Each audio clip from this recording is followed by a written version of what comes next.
ಧರ್ಮದ ಮಾರ್ಗದ ರಾಜ ಚಂದ್ರವರ್ಮ. ಒಮ್ಮೆ ಪ್ರಾಚೀನ ಭಾರತದಲ್ಲಿ ಚಂದ್ರವರ್ಮ ಎಂಬ ಬುದ್ಧಿವಂತ ಹಾಗೂ ಧರ್ಮನಿಷ್ಠ ರಾಜನಿದ್ದ. ಅವನು ಸೂರ್ಯಗಳ ಎಂಬ ರಾಜ್ಯವನ್ನು ಆಡುತ್ತಿದ್ದನು.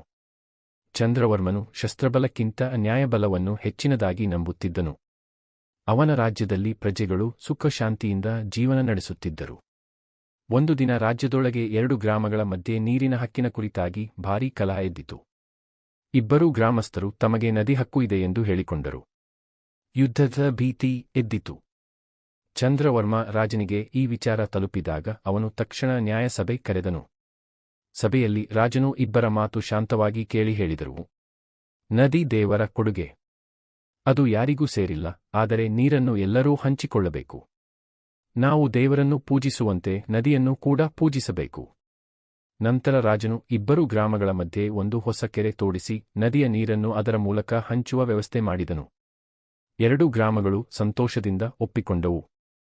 ರಾಜನ ತೀರ್ಪು ಎಲ್ಲರಿಗೂ ನ್ಯಾಯವಾದುದು ಎನಿಸಿ ಚಂದ್ರವರ್ಮನ ಖ್ಯಾತಿ ದೇಶದಾದ್ಯಂತ ಹರಡಿತು.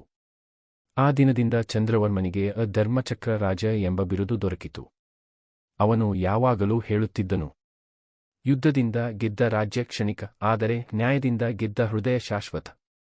ಅವನ ಆಡಳಿತದಲ್ಲಿ ಸೂರ್ಯಗಢ ಒಂದು ಸಮೃದ್ಧ, ಶಾಂತ ಮತ್ತು ಸಾಂಸ್ಕೃತಿಕ ಕೇಂದ್ರವಾಗಿ ಬೆಳೆಯಿತು. ಪ್ರಜೆಗಳು ಅವನನ್ನು ದೇವರಂತೆ ಆರಾಧಿಸಿದರು, ಏಕೆಂದರೆ ಅವನು ರಾಜನಷ್ಟೇ ಅಲ್ಲ, ಧರ್ಮದ ಮಾರ್ಗದ ಬೆಳಕಾಗಿದ್ದನು.